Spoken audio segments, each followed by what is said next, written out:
नमस्कार मंडळी, तुमच्या सगळ्यांचा माझ्या चॅनलवरती खूप खूप स्वागत आहे. आणि हा व्लॉग आहे अहिरवाळ्याचा आणि कौंडण्यपूरचा. या दिवशी आम्ही आमच्या मामाच्या गावावरून परत निघायला आलो होतो. तर मग रस्त्यात होतं की कौंडण्यपूर जायचं आहे, पण जाता जाता एक खूप सुंदर अशा देवीचं मंदिर लागलेलं होतं अहिरवाळा. तर मग आम्ही तिथे गेलेलो होतो. छान तलावाच्या शेजारी हे मंदिर होतं आणि खूप सुंदर होतं. तुम्ही बघू शकता, देवीची मूर्ती खूप सुंदर आहे. इथे आमचे छान असे दर्शन वगैरे करून झाले.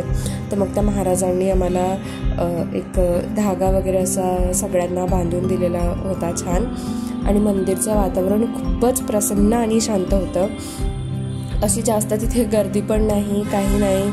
म्हणजे तुम्ही तिथे असे डबे घेऊन पण जाऊ शकता, अशा प्रकारचं ते खूप सुंदर मंदिर होतं. आम्ही असं खूप अनप्लॅन्ड ट्रिप म्हणून आलो होतो, म्हणून आमच्याजवळ द्यायला असं देवीला भेटवस्तू द्यायला काही नव्हती, म्हणून थोडे जे तांदूळ आम्ही नेत होतो मामाच्या गावावरून, तर मग आम्ही तेच आणलेले होते इथे देवीला अर्पण करायला. तर मग इथे तेच झालं आणि मग अशा प्रकारे देवीची पूजा वगैरे केली. आणि मग आजूबाजूचा परिसर तुम्ही बघू शकता की ते एकतर कुठल्या तरी तलावाच्या काठावर आहे. जे तलाव आहे तिथे आधी गाव होतं, तर ते पाण्यात हे झालं, त्याच्यामुळे मग ते गाव दुसरीकडे शिफ्ट झालं आणि मंदिर हे इथे असंच आहे. तर मग इथे देवीची मूर्ती, गणपती बाप्पाची मूर्ती आणि हनुमानजीची मूर्ती, अशा या 3 मूर्त्या या मंदिरात आहे. आणि आम्ही इथे सनसेटच्या वेळीच पोहोचलेलो होतो, तर खूपच सुंदर असा देखावा आणि वातावरण होतं. आणि इथे अखंड ज्योत पण असतं, म्हणजे जे नवरात्रात असतात की मंदिरात तुम्ही तुमच्याकडून होत नसेल तर तुम्ही असा घट मांडू शकता तुमच्या नावाचा, तर इथे ती पण सोय होती. आणि मग इथे आम्ही वरती आलेलो होतो. इथे मागच्या बाजूने पायऱ्यांनी रस्ता होता वरती जायचा देवीच्या कळसाजवळ. तर मग आम्ही तिथे आलेलो होतो आणि तिथून इतका सुंदर व्ह्यू होता तिथला की तिथून हलायचंच मन नव्हतं करत. खूप सुंदर अशी जागा होती ती. आणि मग त्यानंतर निघालो ते आम्ही म्हणजे कौंडण्यपूर जाण्याला, जे रुक्मिणी मातेचं जन्मस्थान आहे, जिथून कृष्ण आणि रुक्मिणी पळवून नेली होती, हे ते स्थान आहे. तर मग आम्ही बस तिथेच पोहोचलेलो होतो.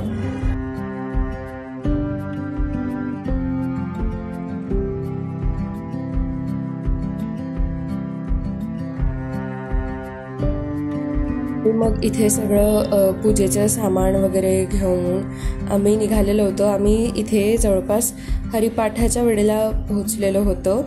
तर इथे पण काही गर्दी नव्हती. इथे कार्तिक एकादशीला यात्रा भरत असते, तर तेव्हा इतक्या गर्दीत जाण्यापेक्षा म्हटलं शांततेत देवाचं दर्शन आता होऊ शकते, तर म्हणून मग आम्ही आत्ता दर्शनाला गेलो.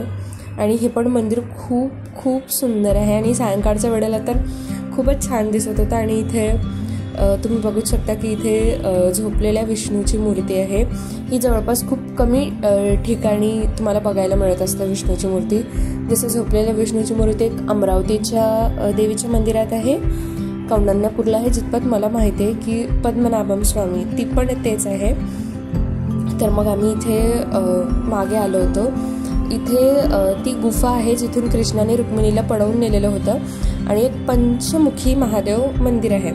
तर इथे यात्रेमुळे सगळं पेंटिंग वगैरे चालू असल्यामुळे आम्ही ते बघू शकलो नाही, तर असं थोडंसं दुरूनच बघितल्या गेलं आहे ते. तर मग इथे तेच आम्ही चाललो होतो. आणि इथे बरीचशी कामं वगैरे पण चालू होती यात्रेमुळे, मंदिरची साफसफाई, पेंटिंग्स वगैरे वगैरे.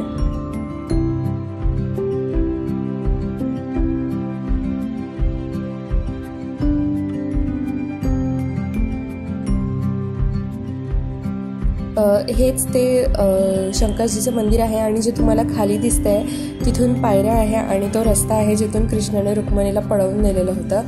आणि मंदिर काही अशा प्रकारे आहे, जर तुम्ही जवळपासचे असाल, अमरावती जिल्ह्यातले असाल किंवा जवळपास कुठले असाल, तर तुम्हाला कौंडण्यपूर हे देवस्थान माहितीच असेल. आणि इथे मंदिराच्या बाहेर खूप सुंदर अशा मोठ्या मोठ्या मूर्त्या लावलेल्या होत्या देवांच्या. रुक्मिणी मातेची मूर्ती तर ही मला सगळ्यात जास्त आवडलेली होती. ती खूप सुंदर अशी रुक्मिणी मातेची मूर्ती होती, जसं जिवंत मूर्ती असं वाटत होती. आणि मंदिर तुम्ही बघू शकता की काहीच गर्दी नसल्यामुळे इतकं छान दर्शन झालेलं होतं. आणि मग दर्शन वगैरे झाल्यानंतर आम्ही असं विचार केला की ही पण नदी काठावरच मंदिर आहे, तर जरा बोटिंग वगैरे करूया. तर मग आम्ही सायंकाळच्या वेळेला इथे बोटिंग वगैरे करायला गेलेलो होतो. या दिवसचं सगळे देवदर्शन इतके शांततेत आणि खूप सुंदर असे झाले आणि नदीच्या काठावरून पण मंदिर खूप सुंदर असं दिसत होतं. आणि व्हिडिओ आवडल्यास चॅनलला लाईक, शेअर आणि सबस्क्राईब नक्की करा. थँक्यू.